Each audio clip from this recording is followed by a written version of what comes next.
Game 5-in-1 असं काहीतरी होतं बघ त्याच्यावर येलो कलरचं होतं आजीला विचार आता इथे ठेवलं होतं म्हणून मैम आपका माइक ऑन है।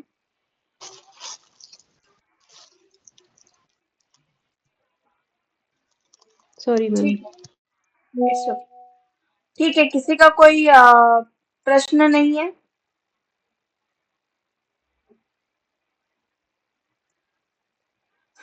ठीक है, तो हम लोगों ने क्या पढ़ा था?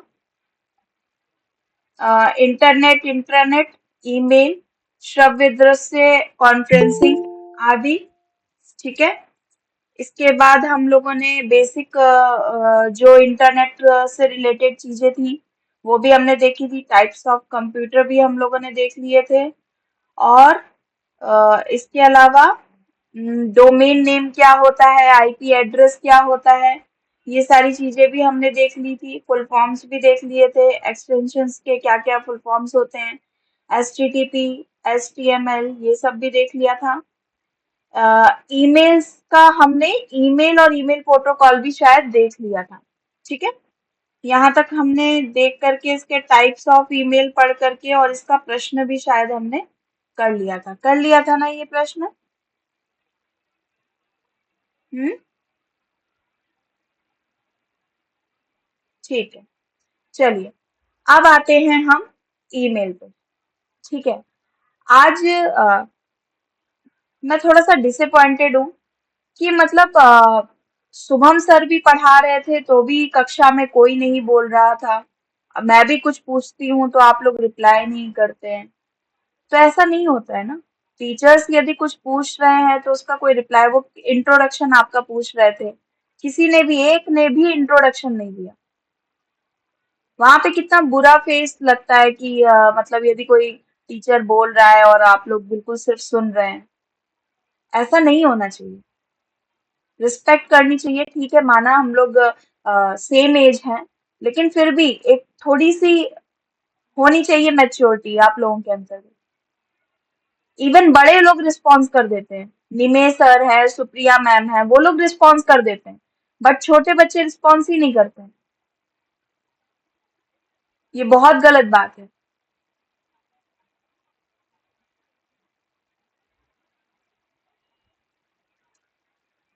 आप लोग रिस्पॉन्स करेंगे, आप ही लोगों के कॉन्सेप्ट टॉपिक्स क्लियर होंगे, किसी और के नहीं क्लियर होंगे। चलिए, ठीक है, तो ईमेल्स हमें पढ़ना था। इसमें से एक प्रश्न आता है कि बीसीसी और सीसी ये क्या होता है। ठीक है, इससे रिलेटेड ईमेल से एक दो प्रश्न हमने देखे हैं, तो इसके विषय में हम देख लेते हैं। आप जब भी किसी को मेल करते हैं तो वहां पर आप देखते होंगे एक टू आता है और एक फॉर्म, फ्रॉम सॉरी। ठीक है, तो इन दोनों शब्दों से तो आप परिचित हैं। ठीक है, इसके अलावा टू के नीचे ही एक सीसी आता है और उसी के जस्ट नीचे बीसीसी आता है। कभी भी आपके पास आपका ईमेल खुला होगा आपके फोन में, क्योंकि विदाउट ईमेल आपका फोन रन नहीं कर सकता। ठीक है, तो उस ईमेल के थ्रू आप देख सकते हो कि वहां पर ये पॉइंट्स आपको मिलेंगे, ये ऑप्शंस वहां पे आपको मिलते हैं। तो सीसी क्या है? कार्बन कॉपी है। क्या है? कार्बन कॉपी इसका फुल फॉर्म है। ठीक है, और बीसीसी क्या है? तो ब्लाइंड कार्बन कॉपी।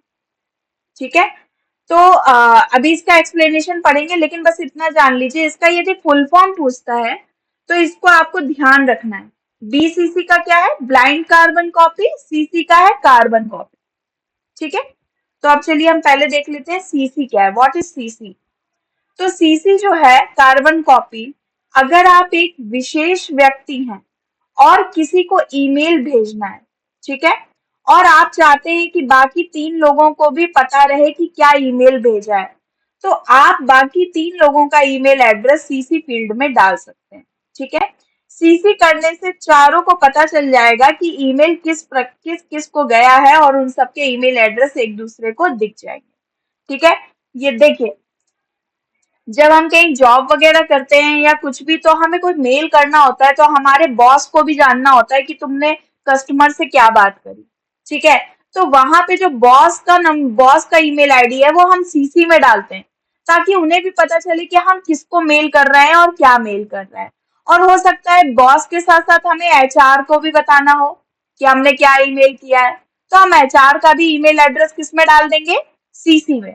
यानी कि हमें जो ईमेल एड्रेस हम कर रहे हैं उसकी कार्बन कॉपी हमें जिस जिस व्यक्ति को भेजनी है उसका ईमेल हम सीसी में डाल देंगे, ठीक है। अब आते हैं बीसीसी। बीसीसी क्या है? तो कह रहे हैं बीसीसी का फुल फॉर्म है ब्लाइंड कार्बन कॉपी।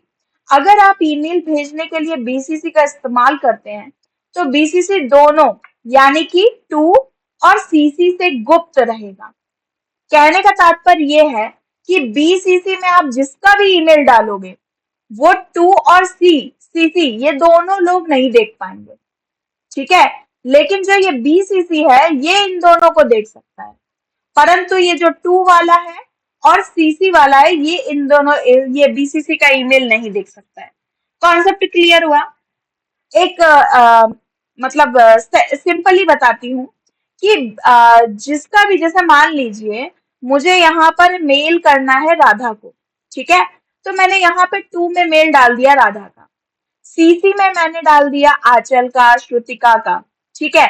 लेकिन मुझे देव शर्मा जी को नहीं बताना है कि मैंने इन दोनों को भी, सॉरी इन दोनों को नहीं बताना है कि मैंने देव शर्मा को भी भेजा है। यानी कि मुझे राधा को भी नहीं बताना, आंचल को भी नहीं बताना और श्रुतिका को भी नहीं बताना। तो देव शर्मा जी का हम कहाँ डालेंगे मेल? बीसीसी में। तो जो देव जी हैं वो इन दोनों को देख सकते हैं, परंतु ये दोनों देव शर्मा जी की ईमेल नहीं देख सकते कि देव शर्मा जी को भी कोई मेल गया है, ठीक है। क्लियर है कॉन्सेप्ट? क्लियर है? प्लीज एक बार रिस्पॉन्स कीजिए। Yes ma'am. Yes ma'am. ठीक है, फिर आगे क्या कह रहे हैं? अगर हम एक ही ईमेल 3 लोगों को भेजें तो टू में ऐड करें और दूसरे इंसान को सीसी में ऐड करें, तो तीसरे इंसान को यानी कि बीसीसी में ऐड करें, तो टू और सीसी एक दूसरे की ईमेल आईडी देख सकते हैं, लेकिन उसको मेरे अलावा किस पर्सन को ईमेल भेजी गई है ये बीसीसी वाला इंसान ना तो टू वाले को दिखाई देगा और ना ही सीसी वाले को। मतलब कुल मिला के वही उसका मीनिंग है, ठीक है। आगे देखते हैं एग्जाम्पल। यहाँ पे एक एग्जाम्पल भी दिया है। मान लीजिए कि आपकी कंपनी में एक ग्राहक की कोई समस्या आई, अब आपका बॉस उस समस्या को सही करने की जिम्मेदारी आपको देता है, लेकिन वो देखना भी चाहता है कि आप ग्राहक से ईमेल के द्वारा क्या बात करते हैं। तो आप अपने ग्राहक का ईमेल एड्रेस टू में डालेंगे और अपने बॉस का एड्रेस सीसी में रख सकते हैं। इससे वो ईमेल जो आपके ग्राहक को भेज रहे हैं उसकी कार्बन कॉपी किसको जाएगी? आपके बॉस को भी जाएगी। और सीसी करने से आपके ग्राहक को आपके बॉस का ईमेल एड्रेस भी दिख जाएगा। अगर आप ग्राहक से अपने बॉस का ईमेल एड्रेस छुपाना चाहते हैं तो आप उसको बीसीसी में डाल दीजिए।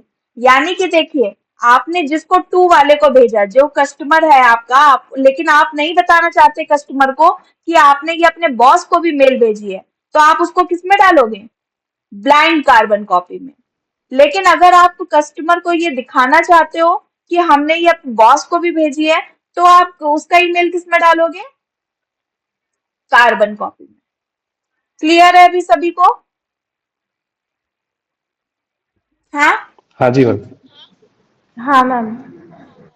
ठीक है। हाँ। सीसी और बीसीसी में अंतर, जब आप सीसी करते हैं तो सीसी की ईमेल एड्रेस की लिस्ट सभी ईमेल प्राप्त करने वाले व्यक्तियों को पता चल जाती है, लेकिन बीसीसी करने में ईमेल लिस्ट का पता नहीं चलता। कार्बन कॉपी में लिस्ट का रिप्लाई सभी को पता चलता है, लेकिन ब्लाइंड कार्बन कॉपी में ईमेल का रिप्लाई छुप जाता है, ठीक है। जब ईमेल की कॉपी एक से ज्यादा व्यक्तियों को भेजना हो तो साथ ही सबको पता रहे कि मेल किस किस को भेजा गया है, तो उसे कार्बन कॉपी का इस्तेमाल करते हैं। और ब्लाइंड कार्बन कॉपी में ये होता है कि अपने जिसे ईमेल भेजा है उसे ये नहीं पता चले कि ईमेल और किसको भेजा गया है। कुल मिला के घूम फिर के वही सारी बातें हैं, ठीक है। ये डिफरेंसेस थे कुछ। तो चलिए, ये एक उसी से संबंधित एक प्रश्न है, थोड़ा सा कोशिश कीजिए। मैं प्रश्न थोड़ा सा आप लोगों को पढ़ देती हूँ। सूचना और संचार प्रौद्योगिकी यानी कि आईसीटी के संदर्भ में निम्नलिखित में से कौन सा कथन सत्य है? ठीक है, तो पहला है, एक ईमेल प्रणाली में बीसीसी संदेश भेजने वाले को बीसीसी फील्ड के दर्ज प्राप्तकर्ता को अन्य प्राप्तकर्ताओं से छुपाने की अनुमति देता है। दूसरा है फिशिंग। फिशिंग एक सिस्टम पर इंस्टॉल किया गया एक दुर्भावनापूर्ण प्रोग्राम है जो पता लगने से बचने के लिए छिपा रहता है। तीसरा है स्पैमिंग, एक भरोसेमंद इकाई के रूप में दिखावा करके दुर्भावनापूर्ण कारणों से संवेदनशील जानकारी प्राप्त करने का एक प्रयास है। अब इनमें से कौन सा कथन सत्य है, ट्रू है, हमें उसको चूज करना है। ठीक है, नीचे आपके ऑप्शन दिए हैं। चलिए फटाफट कीजिए सभी लोग, आंसर चैट बॉक्स में ही देंगे।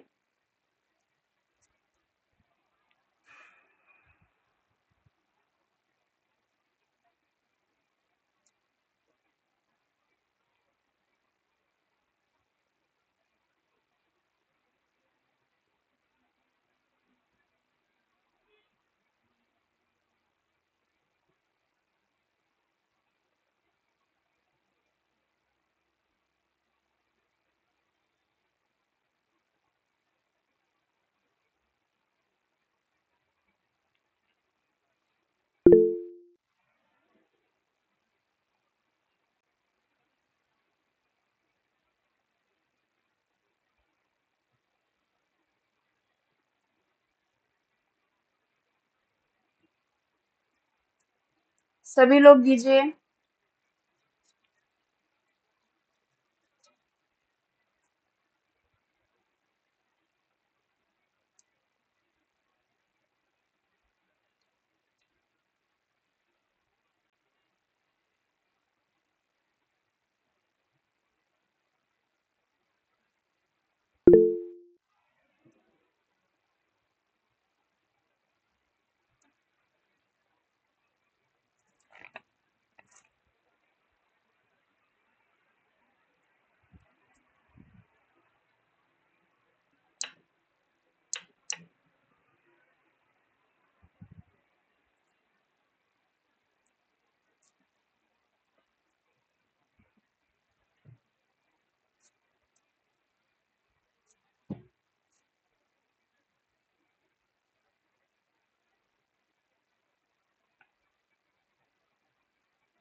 चलिए, कुछ लोगों ने 3 आंसर दिया है, कुछ लोगों ने 4 दिया है।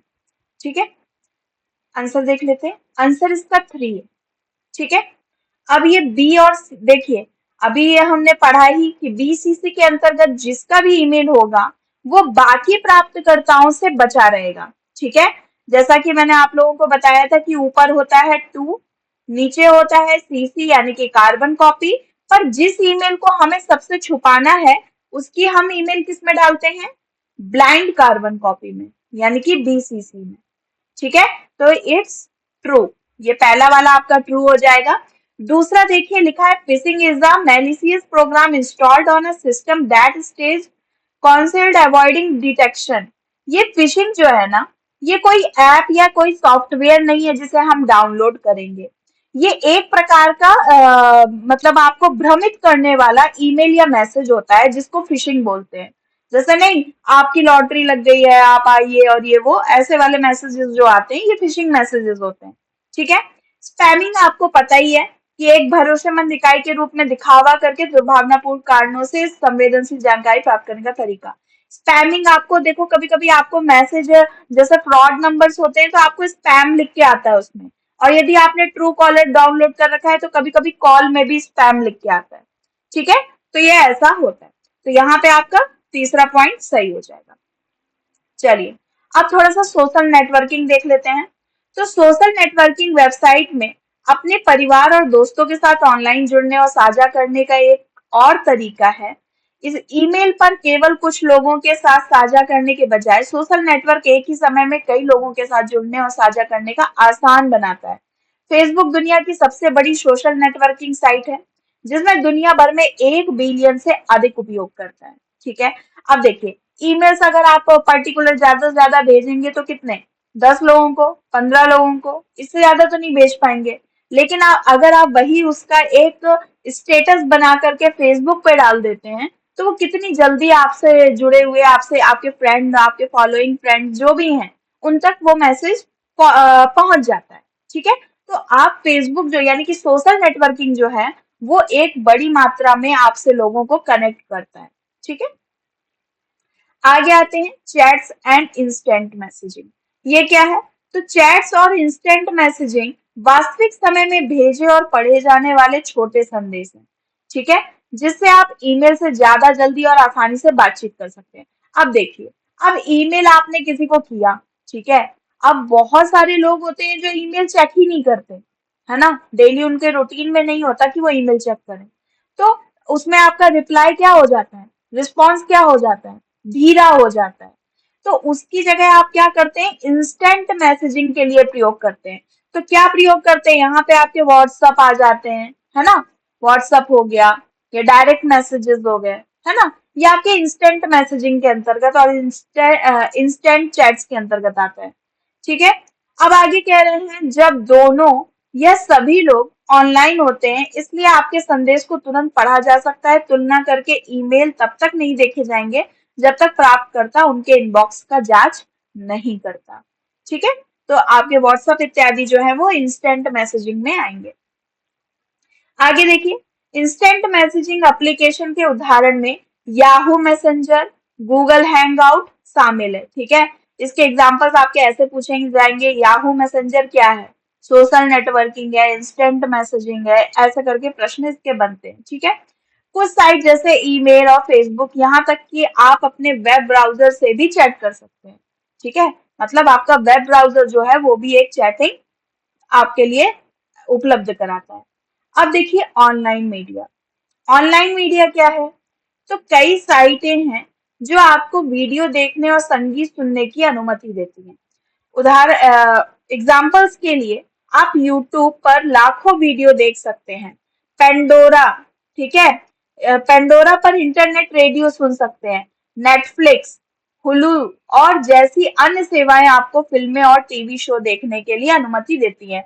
अगर आपके पास एक सेटअप स्ट्रीमिंग बॉक्स है, तो आप उन्हें कंप्यूटर स्क्रीन के बजाय सीधे अपने टेलीविजन पर भी देख सकते हैं। ठीक है, अब आते हैं एवरीडे टास्क। ठीक है, आपके जो रोजमर्रा में आपकी चीजें यूज होती हैं, तो आप रोजमर्रा में कई कामों या कामों को पूरा करने के लिए इंटरनेट का इस्तेमाल कर सकते हैं। एग्जाम्पल के लिए आप अपने बैंक खाते का प्रबंधन कर सकते हैं, अपने बिलों का भुगतान भी कर सकते हैं, और किसी भी चीज के लिए खरीदारी भी कर सकते हैं, और मुख्य लाभ सुविधा भी प्राप्त कर सकते हैं। ये एक जगह से दूसरी जगह जाने के बजाय आप इन सभी कार्यों को घर से बैठे बैठे कर सकते हैं। ठीक है, अब देखिए, आजकल देखिए ब्लिंकिट चलने लगा है ना, 10 मिनट में डिलीवरी। आपको यदि कोई भी चीज चाहिए तो हर चीज आपको ब्लिंकिट पे मिल जाती है ना। तो ये आपके एवरीडे टास्क हैं, यानी कि आपको कोई भी आपकी नीड होती है होम से रिलेटेड या कुछ भी आपकी पर्सनल नीड है, तो वो आपको तुरंत, आपको इंस्टेंट आपके घर पर प्राप्त हो जाती है। ठीक है, तो ये था हमारा सेकेंड टॉपिक जो आईसीटी का ये कंप्लीट हुआ।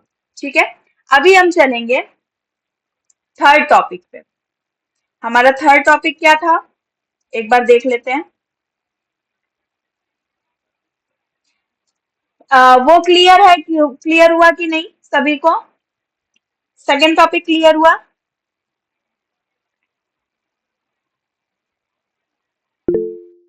हाँ दीदी। जी दीदी। चलिए, तो ये हमारे टॉपिक्स हैं, इनमें हम फर्स्ट टॉपिक पढ़ चुके, कंप्लीट कर लिया हमने, सेकेंड टॉपिक हमने कंप्लीट कर लिया। देन हमारा थर्ड टॉपिक है digital initiatives in higher education. Higher education से संबंधित कुछ ऐसी चीजें हैं जो हमारे पेपर में, परीक्षा में पूछी जाती हैं, और हमें उससे संबंधित जानकारी भी रखनी चाहिए, क्योंकि हम सभी कहीं ना कहीं रिसर्चर हैं, या कहीं ना कहीं रिसर्चर हम बनने वाले हैं। ठीक है, तो दोनों ही प्रोस्पेक्टिव में हमें हायर एजुकेशन से रिलेटेड कौन कौन सी संस्थाएं चल रही हैं या कौन कौन सा डिजिटलाइजेशन हो रहा है, यह हमें जानना बहुत जरूरी हो जाता है। ठीक है, तो इसी के विषय में हम आज पढ़ेंगे। ठीक है, अब देखते हैं। तो संयुक्त राष्ट्र विकास कार्यक्रम के अनुसार आईसीटी सूचना संरक्षण का एक साधन है। ठीक है, इसके अंतर्गत वे वस्तुएं, सेवाएं तथा एप्लीकेशन आती हैं जो सूचनाओं के उत्पादन, संग्रह, कार्यविधि, वितरण और आदान प्रदान में भी हमारे लिए क्या होती हैं, हेल्प करती हैं, सहायक होती हैं। ठीक है, अब इसमें डिजिटल इनिशिएटिव यानी कि उच्च शिक्षा में क्या है, डिजिटल के पहले इसमें सबसे पहले आ जाता है आपका NMEICT। ये बहुत इंपॉर्टेंट है। ठीक है, इससे प्रश्न बनते हैं, तो इसका फुल फॉर्म पहले देख लीजिए। देखिए, एक और चीज है, आईसीटी से रिलेटेड जितने भी आपको आप जितने भी रिलेटेड हायर एजुकेशन से चीजें पढ़ रहे हैं या जो भी आपको पॉइंट्स मिल रहे हैं, उनके फुल फॉर्म बहुत इंपॉर्टेंट है। फुल फॉर्म से अधिकतर आईसीटी से प्रश्न बनता है। ठीक है, तो उनको प्लीज उसको पढ़ के जाइएगा। देखिए, NMEICT क्या है, national mission on education through information and communication technology, ये इसका फुल फॉर्म है। एक सेकेंड, हाँ, अब आगे क्या बोल रहे हैं कि यह केंद्र सरकार द्वारा वित्तीय सहायता प्राप्त योजना है। यह आपको क्या प्राप्त कराती है, फंड प्राप्त कराती है। ठीक है, जिसका उद्देश्य उच्च शिक्षा संस्थानों में पठन पाठन प्रक्रिया में सूचना और संचार प्रौद्योगिकी के उपयोग की क्षमता को बढ़ाता है। अब जाहिर सी बात है कि जब ये आपको फंड देगी तो आप जाहिर सी बात है अपने कॉलेज या अपनी यूनिवर्सिटी को टेक्निकल बनाएंगे, आईसीटी का यूज करेंगे, उसका जो भी लर्निंग प्रोसेस है उसको हाई बनाएंगे, हाई लेवल तक ले जाएंगे, है ना। फिर नेक्स्ट पॉइंट क्या है, तो कह रहे हैं ये उच्च शिक्षा में सकल नामांकन अनुपात को 5% बढ़ाने के उद्देश्य से प्रमुख उद्भावना है, यानी कि GER। सकल अनुपात क्या होता है, GER यानी कि ग्रॉस इनहेंसमेंट रेशियो, ये फुल फॉर्म भी पूछा जाता है। ठीक है, तो इसको हम हिंदी में बोलते हैं सकल नामांकन अनुपात और इंग्लिश में बोलते हैं GER यानी कि ग्रॉस इनहेंसमेंट रेशियो। ठीक है, तो उसको कितना बढ़ाने के लिए बात की जाती है इसमें, 5%, ये भी याद रखिएगा। ठीक है, आगे कहते हैं ये गवर्निंग बॉडी, इसकी गवर्निंग बॉडी किसके द्वारा नियुक्त है, तो IIT खड़गपुर। किसके द्वारा है, IIT खड़गपुर। इसका भी एम यानी कि उद्देश्य पहुंच प्रदान करना, गुणवत्ता प्रदान करना। ठीक है, यानी कि एम, एक्सेस और क्वालिटी, ये तीनों चीजें इसकी उद्देश्य है। आगे है इसमें निष्पक्षता है, ये निष्पक्षता होता है प्रशिक्षकों और प्रशिक्षणों का मतलब ट्रेनिंग और ट्रेनर्स दोनों ही होते हैं। इसमें डिजिटल विभाजन को कम करना होता है और शिक्षक तथा छात्रों को सशक्त करना होता है। ठीक है, ये नॉर्मली सी चीजें हैं इसमें। अब आते हैं मूक्स। वैसे मूक्स के विषय में तो हम कई बार पढ़ चुके हैं, है ना, सभी लोग पढ़ चुके हैं और फुल फॉर्म भी इसका सभी को पता है, मैसिव ओपन ऑनलाइन कोर्सेज। ठीक है, ये निशुल्क ऑनलाइन पाठ्यक्रम है जो सभी के उपलब्ध होता है। ठीक है, और इसमें क्या होता है, पाठ्यक्रम विश्व के विभिन्न संस्थानों द्वारा चलाए जाते हैं जो कि पाठ्यक्रम के अंत तक प्रमाण पत्र भी प्रदान करते हैं और ये सहयोगात्मक अधिगम होता है वेब प्रारूप का उपयोग करके। ठीक है, इसके बेनिफिट्स क्या होते हैं, तो विषय में रुचि, पुनरावृत्ति, उच्च गुणवत्ता और जटिल नामांकन प्रक्रिया से मुक्त। इसमें आप मतलब इजीली आप एडमिशन पा सकते हो। ठीक है, फिर आता है स्वयं। ठीक है, अच्छा चलिए इसी बात पे देखिए, एक स्वयं था और एक स्वयं प्रभा आगे है क्या, हाँ है। ठीक है, तो उसको भी हम पढ़ेंगे, लेकिन पहले हम स्वयं देख लेते हैं। Study webs of active learning for young and expiring mind, ये इसका फुल फॉर्म है। ये ऑनलाइन मंच पाठ्यक्रम यानी कि मूक्स की श्रेणी में आता है और इसको डेवलप किसने किया है, MHRD, जो अभी बदल करके क्या हो गई है, ये भी मैंने आप लोगों को बताया है, MOE यानी कि मिनिस्ट्री ऑफ एजुकेशन। ठीक है, फिर इसके बाद ये AICTE यानी कि all India council for technical education के द्वारा ये निर्मित है, वर्तमान में शिक्षा मंत्रालय। ठीक है, और इसका प्रारंभ जो हुआ था, कब हुआ था, तत्कालीन राष्ट्रपति प्रणब मुखर्जी ने किया था। कब किया था? तो 2017। इसका सन भी हमें याद रखना है, ठीक है। और ये क्या है? तो इजी एम यानी कि उद्देश्य, इजी टू एक्सेस सबके पास पहुंच, इक्विटी निष्पक्षता और क्वालिटी यानी कि गुणवत्ता से संबंधित है। और ये हमारी कौन सी कक्षा तक निःशुल्क शिक्षा प्रदान करती है? तो 9th से पीजी। ये भी हमने पहले पढ़ा हुआ है, पढ़ा है ना सभी ने? टीचिंग में जब पढ़ा था तो हाँ। ठीक है, उसी का ही रिवीजन हो रहा है। फिर आ जाते हैं हम स्वयं प्रभा, ठीक है। तो स्वयं प्रभा भी हमने पढ़ा था। यहाँ पे आपका 24/7 एक चैनल चलता है डीटीएच का, जिसमें कितने चैनल हैं? 40 चैनल है, ठीक है। उच्च शिक्षा गुणवत्ता वाले कार्यक्रम को प्रसारित करने वाली ये एक परियोजना है और इसमें प्रतिदिन 4 घंटे का एक नया प्रसारण विस्तृत प्रस्तुत होता है, जो दिन में कई बार पुनः प्रसारित होता है। मैंने आपको बताया था कि 6 बार शायद प्रसारित होता है और 4 घंटे का होता है ना। तो 6 चक्कू 24, यानी कि इसी तरीके से ये 24 आवर्स यानी कि प्रसारित होता है। आपको जिस आवर में आप फ्री हो आप देख सकते हो, ऐसा होता है कुछ। फिर इसका उद्देश्य, इसमें भी पहुंच प्रदान करना यानी कि एक्सेस, क्वालिटी यानी कि गुणवत्ता इत्यादि इसमें। हाँ, इसमें कौन से कृत्रिम का उपयोग किया गया है? तो GSET 15, ठीक है, इसको भी ध्यान रखना है। आगे कह रहे हैं ये निष्पक्षता प्रदान करता है, ठीक है, इक्विटी, और शिक्षकों तथा छात्रों को सशक्त बनाता है। ये सेम है। चलिए अब हम आ जाते हैं एनडीएल। एनडीएल का भी काफी पूछा जाता है प्रश्न।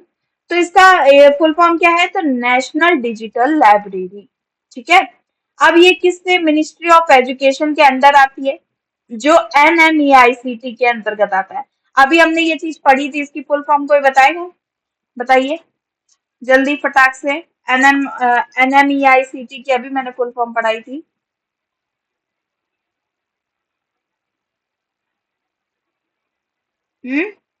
National mission on education information communication technology, यही है ना ma'am? Through information and communication technology, ठीक है।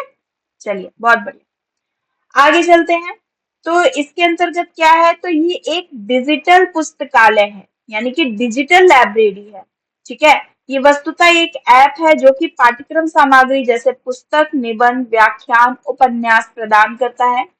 कोई भी व्यक्ति किसी भी समय निशुल्क रूप से इसका लाभ ले सकता है। उपयोगकर्ता विषय, स्रोत सामग्री आदि के माध्यम से विषय वस्तु को प्राप्त कर सकते हैं, ठीक है।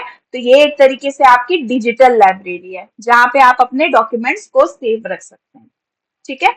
अब देख लेते हैं नेड। नेड क्या है? NAD, नेड, नेशनल एकेडमिक डिपॉजिटरी। ये क्या है? तो ये एक योजना है विभिन्न शिक्षण संस्थानों द्वारा प्रदत्त शैक्षणिक प्रमाण पत्रों और पुरस्कारों के रखरखाव और उपयोग और सत्यापन में सहायता। यानी कि यहाँ पर आप अपने जो आपके सर्टिफिकेट्स हैं, जो आपके अवार्ड्स हैं इत्यादि को आप रख सकते हो, सुरक्षित रख सकते हो, ठीक है। ये एक तरीके से आपको सुरक्षित वो प्रदान करती है, ठीक है, लेकिन ये भी डिजिटल ही है। आगे देखते हैं वर्चुअल लैब्स। वर्चुअल लैब्स क्या होती हैं? तो ये भी आपकी MOE यानी कि मिनिस्ट्री ऑफ एजुकेशन के अंदर आती हैं, NMEICT के अंतर्गत, ठीक है। ये योजना प्रयोग करने हेतु आभासी प्रयोगशालाएं प्रदान करती हैं। आभासी प्रयोगशालाएं आप समझते हैं? जैसे आपको मान लीजिए आप कहीं पे हिल स्टेशन पे गए, ठीक है, तो वहां पे आपने एक टेंट लगाया, मतलब सिर्फ वहां पे कुछ वक्त बिताने के लिए, और वहीं पर ही आपने थोड़ा सा ईंटे वीटे रख के खाना वाना पकाया। तो ये क्या हो गया? आपका आभासी हाउस हो गया, यानी कि कुछ समय के लिए आपकी पूर्ति करना, ठीक है। तो वर्चुअल लैब्स भी कुछ इसी प्रकार की होती हैं। वहां पर सिर्फ थोड़ी देर के लिए आप उनका एक लैब का आकृति देते हैं और आपका काम होने के बाद आप उन्हें हटा देते हैं, वो आपकी परमानेंट्स नहीं होती, ठीक है। तो उसी को आभासी बोलते हैं। चलिए आगे देखते हैं। अव्यू, अव्यू क्या है? तो अव्यू जो है ये उक्त संस्थान द्वारा शुरू की गई पहल है जो आभासी कक्षा के वातावरण प्रदान करता है। ठीक है, ये आभासी क्या प्रयोगशालाएं हैं और ये अव्यू क्या करता है? आभासी कक्षाओं को वातावरण देता है, इन्वायरमेंट देता है। ठीक है। ई यंत्रा, ई यंत्रा क्या है? तो ये भी आपका एमओई के अंतर्गत यानी कि एनएमईआईसीटी के अंतर्गत आता है। ये एक ऑनलाइन परियोजना है जो उक्त संस्थानों में रोबोट का अध्ययन कराती है। ई यंत्रा किसका अध्ययन कराती है? रोबोट का। ठीक है, जो रोबोट वगैरह होते हैं उसका अध्ययन कराती है। अब देखिए इससे रिलेटेड एक प्रश्न आया है, इसको फटाफट सभी लोग करेंगे। इसमें पहला प्रश्न है, Swayam, an initiative of Government of India, aims at promoting the self-help group in rural areas. यानी कि स्वयं भारत सरकार की एक पहल है जिसका उद्देश्य ग्रामीण क्षेत्रों में स्वयं सहायता समूहों को बढ़ावा देना है। ठीक है। और दूसरा कथन है ई तंत्र, यानी कि ई तंत्रा जो है ये एमएचआरडी और एनएमईआईसीटी के माध्यम से आईआईटी मुंबई द्वारा एबेंडेड सिस्टम और रोबोटिक्स में शिक्षा का प्रसार करने की एक पहल है। चलिए फटाक से बताइए, both are true, both are false, first true second false या फर्स्ट फॉल्स सेकंड ट्रू? चलिए फटाफट बताइए।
और बाकी लोग?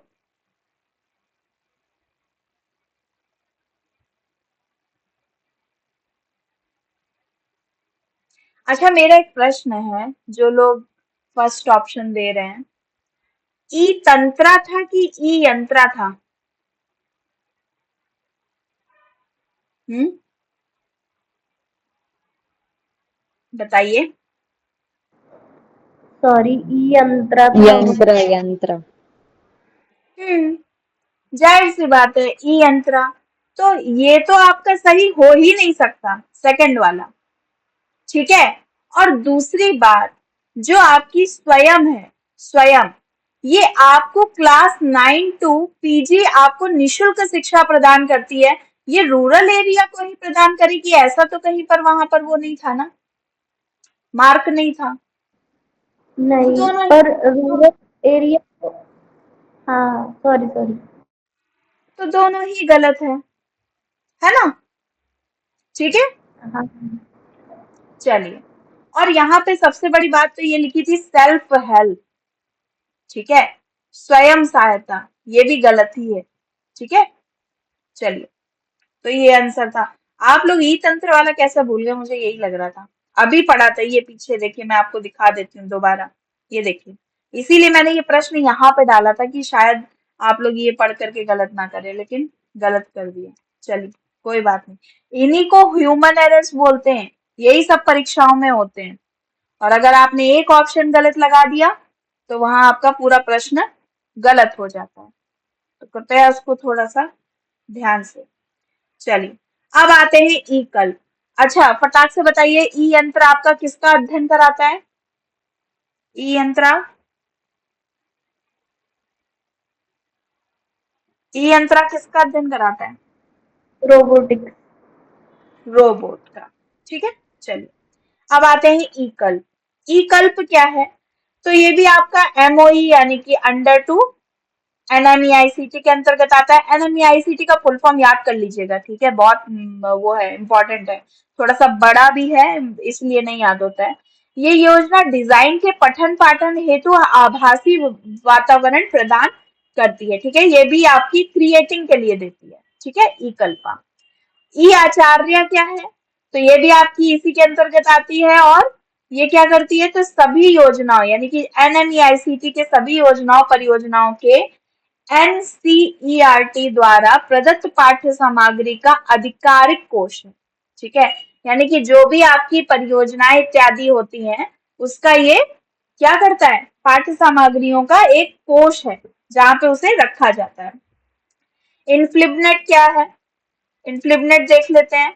तो information and library network centre, ये इसका फुल फॉर्म है। ठीक है, इनफ्लिबनेट का ये एक स्वतंत्र अंतर विश्वविद्यालय सूचना एवं पुस्तकालय केंद्र होता है। ई विद्वान क्या है? तो ई विद्वान भी आपका इस योजना के द्वारा देश के प्रतिष्ठित और अग्रणी शैक्षणिक संस्थानों में अध्यापनरत व कार्यरत शिक्षकों और शोधकर्ताओं तथा वैज्ञानिकों की जानकारी प्राप्त होती है। किससे? ई विद्वान से। ठीक है, चलिए आगे चलते हैं। ई शोध सिंधु, इससे रिसर्च स्कॉलर होंगे, परिचित ही होंगे। ये भी आपका इनफ्लिबनेट के अंतर्गत, ये आपका इनफ्लिबनेट के अंतर्गत और एनएमईआईसीटी के अंतर्गत आता है। ये एक शोध पत्रों और ई पुस्तकों का एक कोष है। शोध गंगा, शोध गंगा क्या है? तो ये भी आपका एक शोध प्रबंधों का कोष है, यानी कि इसमें आपको थीसिस प्राप्त होती हैं। E Shodh Shuddhi, it provides to plagiarism detection software to institution. ये आपका क्या करता है? प्लेगरिज्म को पहचानता है। ठीक है, प्लेगरिज्म से आपको बचाता है कि आपके कितने % आपका प्लेगरिज्म आदि आ रहा है। ठीक है, प्लेगरिज्म से भी प्रश्न आता है नेट में, मैं थोड़ा सा अभी बताऊंगी, इसमें शायद मैंने डाला नहीं है। Talk to a teacher programme, ये क्या होता है? तो ये भी आपका एमओई यानी कि मिनिस्ट्री ऑफ एजुकेशन के अंडर आता है एनएमईआईसीटी में, और इसका अव्यू corporation tool developed by Amrita university. इसका डेवलप किसने किया? तो अमृता यूनिवर्सिटी ने किया है स्टूडेंट्स के लिए। ठीक है, इसमें क्या है? तो इस मंच के द्वारा पूरे देश भर में विज्ञान के जो छात्र हैं वह अपना प्रश्न पूछ सकते हैं, उक्त संस्थान के शिक्षक उसका उत्तर देते हैं, यानी कि अमृता यूनिवर्सिटी के जो टीचर्स हैं वो इसका आंसर देते हैं। और कौन से बच्चे इसमें पूछ सकते हैं? तो साइंस और इंजीनियर। ठीक है, चलिए आगे आते हैं। Campus connectivity. कैंपस कनेक्टिविटी क्या है? तो ये आपकी मतलब ये आपको एक डाटा का एक स्पीड देता है।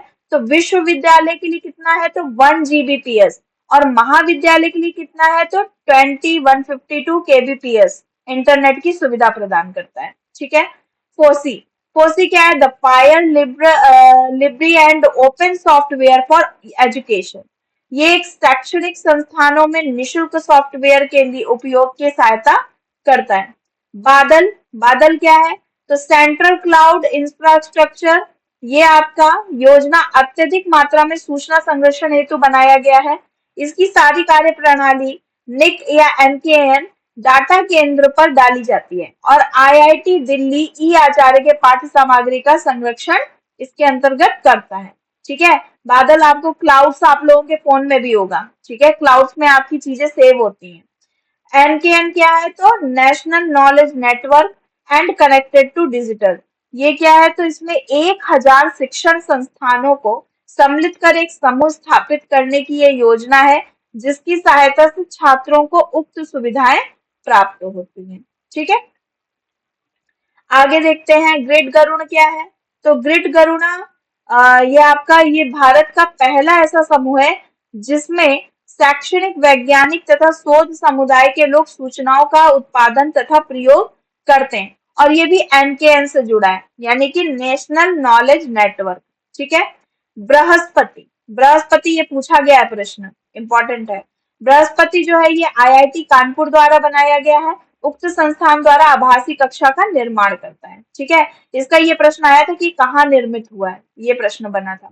ज्ञान दर्शन, ज्ञान दर्शन क्या है? तो ये टीवी चैनलों का समूह है जो स्कूली छात्र विश्वविद्यालय के छात्र तथा वयस्कों के लिए शैक्षणिक कार्यक्रम प्रसारित करता है। ज्ञानवाणी, ज्ञानवाणी आप सभी को पता है एफएम रेडियो। तो एफएम रेडियो चैनलों का एक समूह है जो स्कूली छात्र विश्वविद्यालय के छात्र तथा वयस्कों के लिए शैक्षणिक कार्यक्रम को प्रसारित करता है। ठीक है, ज्ञानवाणी। नेक्स्ट आते हैं ई ज्ञान कोश। ई ज्ञान कोश क्या है? तो यह एक ज्ञान कोश है जो डिजिटल पाठ्य सामग्री को संरक्षित करता है। कैसी? डिजिटल। श्रुति दृष्टि, देखिए श्रुति दृष्टि से ही आप पहचान पा रहे हैं, प्रज्ञा चक्षुष लोगों के लिए होता है, ठीक है, जो देख नहीं पाते। तो ये योजना प्रज्ञा चक्षुष महिलाओं के लिए है जिसमें लिखित व मौखिक और तथा लिखित से ब्रेल परिवर्तन है। ठीक है, यानी कि इसमें वॉइस रिकॉर्डिंग होती है और वॉइस रिकॉर्डिंग के साथ साथ इसमें ब्रेल लिपि का भी प्रयोग किया गया है। ठीक है, ब्रेल लिपि होती है ना थोड़ी सी खुदरी, जिसको टच करके हम पहचान लेते हैं कि क्या लिखा है। ई पाठशाला, ई पाठशाला जो है ये एनसीईआरटी द्वारा बनाया गया एक ऐप पोर्टल है जिसमें कक्षा में 1 से 12 तक की ई पुस्तकें आपको उपलब्ध हो जाती हैं। नेक्स्ट है कॉन्सोर्टियम फॉर एजुकेशनल कम्युनिकेशन। इस योजना द्वारा 87 स्नातक यानी कि ग्रेजुएशन, अंडर ग्रेजुएशन विषयों के लिए पाठ्य सामग्री तैयार की जाती है। ठीक है, नेक्स्ट है आपका ईपीजी पाठशाला। ये भी आपकी एमओई यानी कि एनएमईआईसीटी के अंतर्गत आता है, जिसके अंतर्गत 70 स्नातकोत्तर यानी कि पीजी विषयों के लिए यानी कि पोस्ट ग्रेजुएशन विषयों की उच्च गुणवत्ता वाली पाठ्य सामग्री उपलब्ध होती है। एनपीटीएल है national programme on technology enhanced learning. ये शिक्षा मंत्रालय द्वारा शुरू की गई परियोजना जो उपयुक्त संस्थानों के नेतृत्व में निशुल्क टेक्नोलॉजी से रिलेटेड शिक्षा प्रदान करती है। ठीक है, ई अध्ययन क्या है? तो books for UG and PG courses. इसमें आपकी यूजी और पीजी कोर्सेज की बुक्स आपको मिल जाती हैं। यूजी मॉक्स यानी कि vertical of produce PG courses, ये यूजीसी मॉक्स जो है ये आपके पीजी कोर्सेज के लिए बनाया है। ये अभी हम लोगों ने पढ़ा था 9 to पीजी है ना। फिर उसके बाद ई पाठ्य, ये आपका एक ऑफलाइन एक्सेस है, बस इससे ज्यादा इसमें और कुछ नहीं। अच्छा हाँ, एक प्रश्न मैंने फोर्स से रिलेटेड देखा था तो इसका भी मैंने थोड़ा सा डाल दिया है। देखिए फोर्स क्या है? ये है आपका स्पोकन ट्यूटोरियल प्रोजेक्ट। ठीक है, क्या है? स्पोकन ट्यूटोरियल प्रोजेक्ट समुदाय आधारित दृष्टिकोण में सॉफ्टवेयर सीखने के लिए शिक्षा मंत्रालय पहले एमएचआरडी द्वारा एक आईसीटी पहल यानी कि टॉक टू अ टीचर, अभी हम लोगों ने पढ़ा था ना टॉक टू अ टीचर, कौन सी यूनिवर्सिटी द्वारा चलाया जाता है? बताइए फटाक से, जल्दी बताइए। टॉक टू अ टीचर किस यूनिवर्सिटी से चलाया जाता है? अभी पढ़ा है मैंने।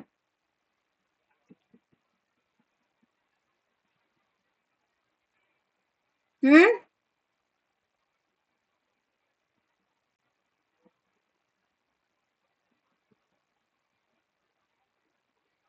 किसी को भी नहीं याद है? अमृता यूनिवर्सिटी बताया था कि नहीं? Yes ma'am. हाँ, और किस सब्जेक्ट के लिए होता है, किन सब्जेक्ट वाले बच्चों के लिए होता है ये भी बताया था।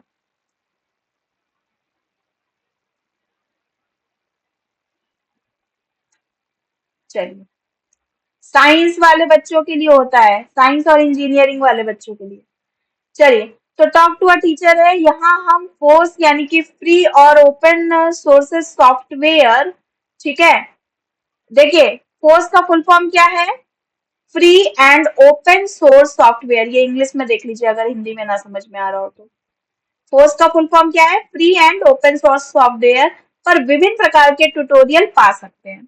अब ये देखिए प्रश्न आया था कि शिक्षा मंत्रालय के राष्ट्रीय शिक्षा मिशन पहले एमएचआरडी द्वारा स्पोकन ट्यूटोरियल प्रोजेक्ट का केंद्र निम्नलिखित में से कौन सा है? तो ये स्पोकन ट्यूटोरियल से संबंधित कौन होगा? बताइए इसका आंसर फटाक से सभी लोग। फोर्स, ठीक है। चैट बॉक्स में कोई आंसर दे रहा है क्या? वैसे क्लियर है इसका आंसर, ठीक है, ओ, मैंने इसका आंसर भी नहीं डाला है। चलिए, ठीक है, तो ये इसका आंसर है, फोर्स। ठीक है, चलिए अब अर्पित देख लेते हैं थोड़ा सा। ठीक है, अर्पित से भी प्रश्न आया हुआ था। नहीं, अर्पित से प्रश्न शायद नहीं था। थोड़ा सा देख लेते हैं अर्पित के विषय में। अर्पित क्या है? तो ये मानव संसाधन विकास मंत्रालय यानी कि एमएचआरडी ने 13 नवंबर 2018 को आधिकारिक तौर पर ऑनलाइन वार्षिक refresher programme in teaching ARPIT launch किया। ठीक है, अर्पित का फुल फॉर्म क्या है? Annual refresher programme in teaching. क्या फुल फॉर्म है बताइए? Annual refresher programme in teaching. ठीक है, अब ये मूक्स प्लेटफॉर्म यानी कि स्वयं का उपयोग करके 15 लाख उच्च शिक्षा संकाय के ऑनलाइन व्यावसायिक विकास की एक प्रमुख और अनूठी पहल है। यूजीसी ने संकाय के कैरियर उन्नति योजना यानी कि CAS के लिए इसको पुनश्चर्या पाठ्यक्रम के रूप में ARPIT यानी अर्पित की समक्षता की को अधिसूचित किया। ठीक है, अब यहाँ पे ये CAS क्या है? तो करियर एडवांसमेंट स्कीम। ठीक है, ये इसका फुल फॉर्म है, इसको थोड़ा सा ध्यान रखिएगा। अब इसके बाद है स्ट्राइड, ये भी आपका इम्पोर्टेंट है तो इसलिए मैंने डाल दिया। ये देखिए यहाँ पे एक मैंने ये वो डाला है पिक। स्ट्राइड क्या है आपका? स्ट्राइड का देखिए फुल फॉर्म लिखा है scheme for trans disciplinary research for Indian developing economy. ठीक है, ये आपके रिसर्च को बढ़ावा देता है। किसको बढ़ावा देता है? रिसर्च को। ठीक है, ये विविध विषयों से अनुसंधान क्षमता का निर्माण करता है, समस्या समाधान कौशल को बढ़ाता है, मानविकी और मानव विज्ञान में चिन्हित महत्वपूर्ण क्षेत्रों में उच्च प्रभाव वाली अनुसंधान परियोजनाओं के लिए भी धन मुहैया कराता है, यानी कि आपको ये फंड भी देता है एक तरीके से। ठीक है, फंड भी आपको देता है कि आप रिसर्च करिए, आपको अच्छा मिलेगा। जैसे देखिए चंद्रयान 2 था ना, तो उसके लिए भी तो एक फंड आया था ना कि आप रिसर्च करिए, हम आपके लिए पैसा लगाएंगे। तो ये इसी प्रकार की ये योजनाएं होती हैं। ठीक है, अच्छा, इनमें कुछ निम्नलिखित नवीन अनुसंधान परियोजनाओं को जो समर्थन करते हैं उनमें से क्या क्या है? तो ये देखिए, हाँ अच्छा, ये भी नहीं है कि आप कुछ भी शोध कर रहे हो तो गवर्नमेंट आपको पैसा दे रही है, ये भी नहीं है। वो रिलीवेंट होना चाहिए। ठीक है, मतलब उपयोगिता होनी चाहिए उसकी। तो ये देखिए, इसमें सबसे पहली उसकी शर्त है सोशली रिलीवेंट, यानी कि सामाजिक रूप से प्रासंगिक होना चाहिए। ऐसा नहीं कि आप कुछ भी शोध कर रहे हो और आप पैसा मांग रहे हो। ठीक है, लोकली नीड बेस्ड, स्थानीय आवश्यकता होनी चाहिए, मतलब उसका कुछ उपयोग तो होना चाहिए कि आप शोध क्यों कर रहे हो। नेशनली इंपॉर्टेंट, राष्ट्रीय स्तर पे भी आपकी महत्वपूर्णता होनी चाहिए। ग्लोबली सिग्निफिकेंट, यानी कि आपकी विश्व स्तर पर भी उसकी महत्वता होनी चाहिए, यानी कि सोशली, लोकली और नेशनली और ग्लोबली, ये 4 तरीके से आपकी उपयोगिता होनी चाहिए, तभी स्ट्राइड आपको क्या देता है? फंड देता है। ठीक है, किस चीज के लिए फंड देता है बताइए? रिसर्च के लिए। ठीक है, क्लियर है सभी को? हाँ। इसके कुछ थ्रस्ट एरिया हैं जहां पर इसको अधिक महत्व है, जैसे कि दर्शन, हिस्टोरिकल, ठीक है, पुरातत्व, मानव विज्ञान, मनोविज्ञान, व्यवहार, संज्ञानात्मक विज्ञान, लिटरेचर, साहित्य, भाषा विज्ञान, लिंग्विस्टिक, डिजिटल मानविकीय, इंडोलॉजी, भारतीय भाषाएं यानी कि इंडियन लैंग्वेज, भारतीय ज्ञान प्रणाली। अभी देखिए आजकल IKS कितना ज्यादा फेमस है ना, इंडियन नॉलेज सिस्टम। ठीक है, उदार कला यानी कि liberal arts, cultural studies, religion studies, law, education, continuing education, technology, ये सारी मतलब चीजों को, ये इसके कुछ थ्रस्ट एरिया है, बस इनको सिर्फ पढ़ना है। ठीक है, चलिए, अच्छा, अब इससे रिलेटेड एक प्रश्न है, भारत सरकार की निम्नलिखित में से कौन सी योजना का उद्देश्य नवीन अनुसंधान परियोजनाओं का समर्थन करना है और जो सामाजिक रूप से प्रासंगिक, स्थानीय रूप से आवश्यकता आधारित, अ, राष्ट्रीय स्तर पर महत्वपूर्ण और विश्व स्तर पर महत्वपूर्ण है? बताइए, चलिए फटाफट बताइए सभी लोग आंसर।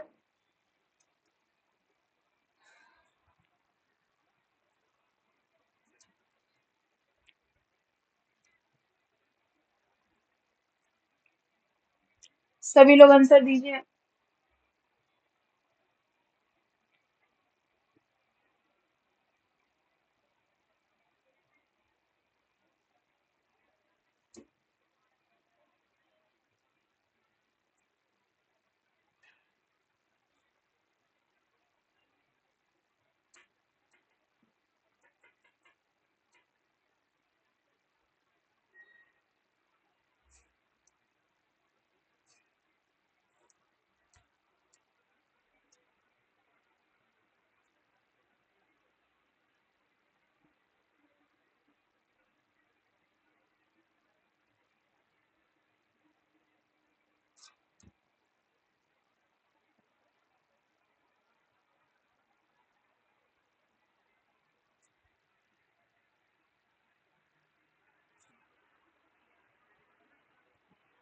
मैंने स्पार्क जैसा कुछ पढ़ाया है क्या?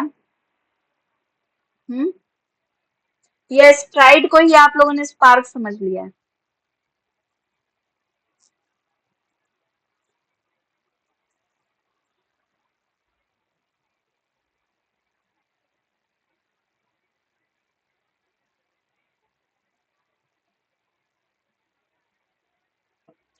अरे भाई, मेन ये देखिए, अभी हमने पढ़ा था socially relevant, locally relevant, nationally relevant और ग्लोबली।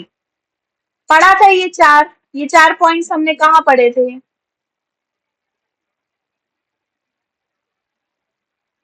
यहाँ पे पढ़े थे, बताइए। हाँ। फिर अभी पढ़ करके अभी सभी लोगों ने गलत दिया है, मतलब 5 लोगों ने आंसर दिया है, 5 लोगों ने गलत दिया है।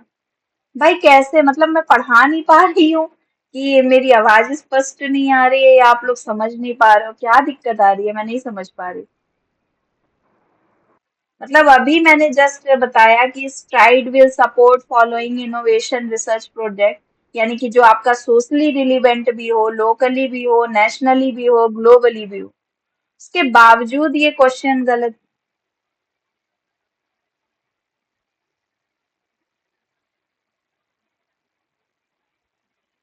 चलिए, कोई बात नहीं, स्ट्राइड है इसका। एक बार रिवीजन करिएगा सभी लोग, हो सकता है क्लियर हो। पहली बार है तो हाँ, जो लोग आईसीटी वगैरह पहली बार पढ़ रहे होंगे उनको ऐसा लग रहा होगा थोड़ा हार्ड। ठीक है, कोई बात नहीं, आप लोग रिवीजन करते रहिए इसका। देखिए, जो भी चीज आपको हार्ड लग रही है उसका सिर्फ एक ही सॉल्यूशन है कि आप उसको डेली रिवीजन करिए। लेकिन मुझे ये नहीं समझ में आया, अभी थोड़ी देर पढ़ाया और थोड़ी देर पहले ही तो बिल्कुल ही माइंड से आप लोगों के स्किप कर गया, तो ये अच्छी चीजें नहीं है। चलिए, ठीक है, तो चलिए दूसरा क्वेश्चन है, विश्वविद्यालय अनुदान आयोग यूजीसी ने एक नई पहल स्ट्राइड को मंजूरी दी। स्ट्राइड में डी क्या दर्शाता है? डी फुल फॉर्म क्या है? धन, धरोहर, डेवलपिंग या डिसिप्लिनरी? बताइए, जल्दी से बताइए। अभी फुल फॉर्म पढ़ा था ना स्ट्राइड का।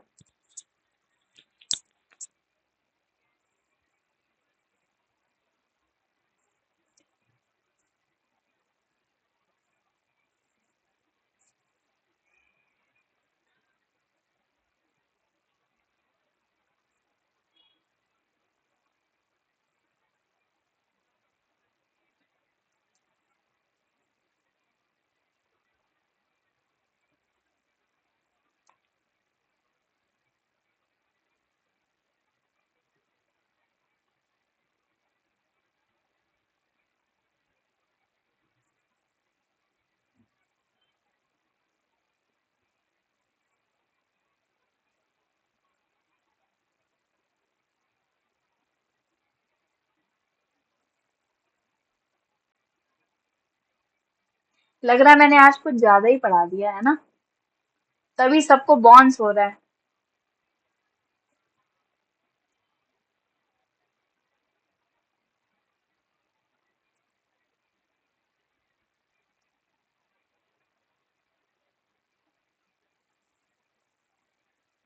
चलिए, आंसर देखते हैं। 3, ठीक है, डेवलपिंग।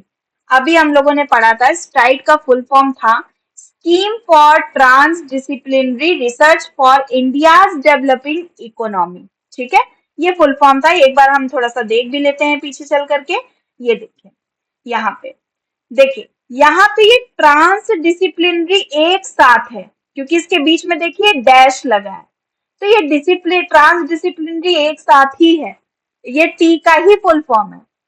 ठीक है, तो जो डी का आंसर था वो डेवलपिंग था। ठीक है, तो इसमें कंफ्यूज नहीं होना है। चलिए आगे आते हैं इम्प्रेस। इम्प्रेस, देखिए नॉर्मली इम्प्रेस का तो अर्थ यही होता है कि हम किसी को अपनी चीजों से लुभावित करें, ठीक है, इम्प्रेस करें, लेकिन यहाँ पे इसका वो अर्थ नहीं है। ठीक है, यहाँ पे इसका फुल फॉर्म है इम्पैक्टफुल पॉलिसी रिसर्च इन सोशल साइंस। थोड़ा सा ध्यान से पढ़िएगा, इसके अंत में प्रश्न भी है। ठीक है, तो ये किससे रिलेटेड है? इम्पैक्टफुल पॉलिसी रिसर्च इन सोशल साइंस, यानी कि सामाजिक विज्ञान से संबंधित है। ये योजना के तहत उच्च शिक्षण संस्थानों में सामाजिक विज्ञान अनुसंधान का समर्थन करने और नीति निर्माण को निर्देशित करने के लिए, अनुसंधान को सक्षम करने के लिए 2 वर्षों के लिए 1500 अनुसंधान परियोजनाओं को सम्मिलित करता है। कितनी अनुसंधान से परियोजनाओं को बताइए? 1500। 1500। ठीक है, फिर उसके बाद कह रहा है व्यापक उद्देश्य शासन और समाज पर अधिकतम प्रभाव के साथ सामाजिक विज्ञान में अनुसंधान प्रस्तावों की पहचान करना और उन्हें निधि दिलाना। निधि दिलाना मतलब फंड दिलाना। ठीक है, ये इसका इम्प्रेस का काम होता है। ठीक है, अब चलिए अब हम प्रश्न करते हैं। प्रश्न है नीतिगत प्रासंगिक क्षेत्रों में अनुसंधान के लिए निम्नलिखित में से किस संगठन को इम्प्रेस पहल सौंपी गई? चलिए फटाक से बताइए, इम्प्रेस पहल किसको सौंपी गई?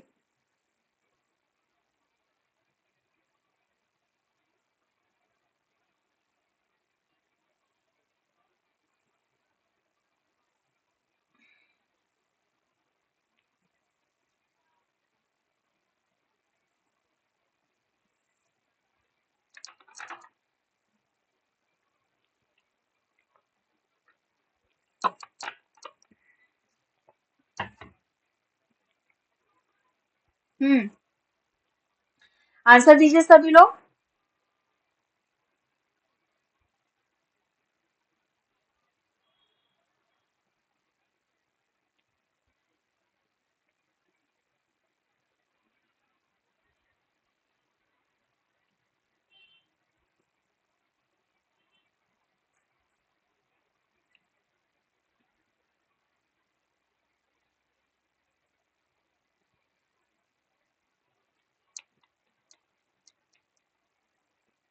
बाकी लोगों के आंसर क्यों नहीं आ रहे हैं?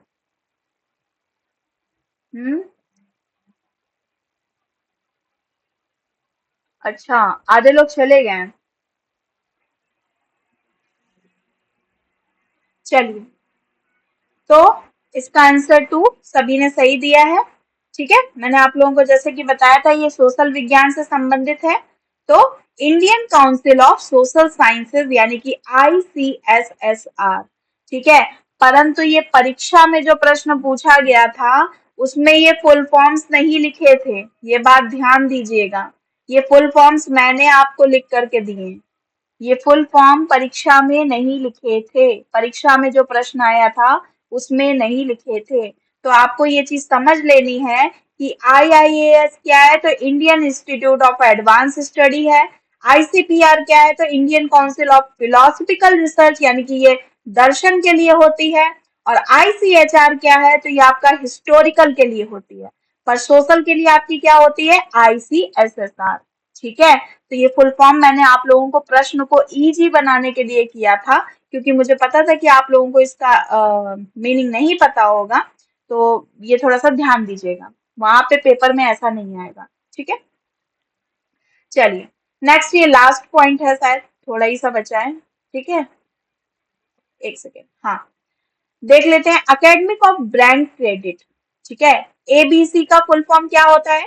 Academic of bank credit. तो ये शिक्षा मंत्रालय MOE यानी कि मिनिस्ट्री ऑफ एजुकेशन द्वारा एक डिजिटल वर्चुअल ऑनलाइन इकाई है। इसे राष्ट्रीय शिक्षा नीति यानी कि 2020 में MOE UGC के तहत एक विशेष प्रयोजन वाहन के रूप में प्रस्तावित किया गया और ABC क्रेडिट के डेटाबेस प्रबंधन के माध्यम से शैक्षणिक गतिशीलता और लचीली शिक्षा में निर्बाध लाभ प्रदान करेगा। किसी छात्र द्वारा सीखे गए प्रत्येक अनुमोदित पाठ्यक्रम को क्रेडिट यानी कि ABC में जमा किया जाएगा। अब इसका प्रश्न देख लेते हैं। इसका प्रश्न है, नेशनल एकेडमिक डिपॉजिटरी यानी कि ABC की तर्ज पर ABC को SPV के रूप में स्थापित किया जाएगा। यहाँ APV का पूर्ण रूप क्या है, सॉरी SPV का पूर्ण रूप क्या है, यानी SPV का फुल फॉर्म पूछा है। चलिए फटाक से बता दीजिए SPV का फुल फॉर्म क्या है, जल्दी से।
ठीक है, सभी का आंसर सही है।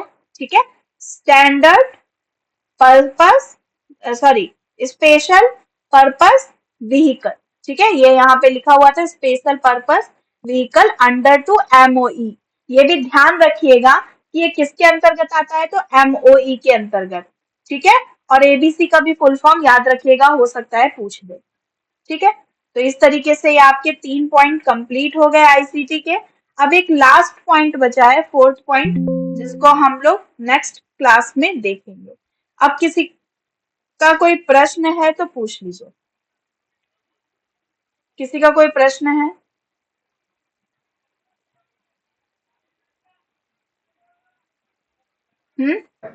कोई प्रश्न तो नहीं है दीदी, सिर्फ वो नाम याद रखने पड़ेंगे, उसमें थोड़ा कंफ्यूजन होता है। हाँ, नाम याद करने पड़ेंगे, फुल फॉर्म्स देखने पड़ेंगे और कौन सी चीज क्या करती है। जैसे फोर्स है, आपकी अर्पित है, और ये NMEICT है, नेड है, NKN है, ये सारी चीजें करती क्या है, AVU है, यंत्रा है, ये सारे इनके काम क्या है, ये सब भी आपको याद करने पड़ेंगे, क्योंकि इन्हीं से ही रिलेटेड प्रश्न बनते हैं। यहाँ पे मैं आपके लिए सारे प्रश्न नहीं ला पाती हूँ, पर अगर आप प्रीवियस ईयर क्वेश्चंस उठा करके देखेंगे तो आपको पता चलेगा कि इसी से ही रिलेटेड प्रश्न बनते हैं। ठीक है, क्लियर है सभी को? हाँ दीदी। ठीक है, मैं दोनों PDF आज ही आप लोगों को भेज देती हूँ ग्रुप में। ठीक है, पार्ट 2 की भी, पार्ट 3 की भी। ठीक है, सभी को नमस्ते, नमो नमः।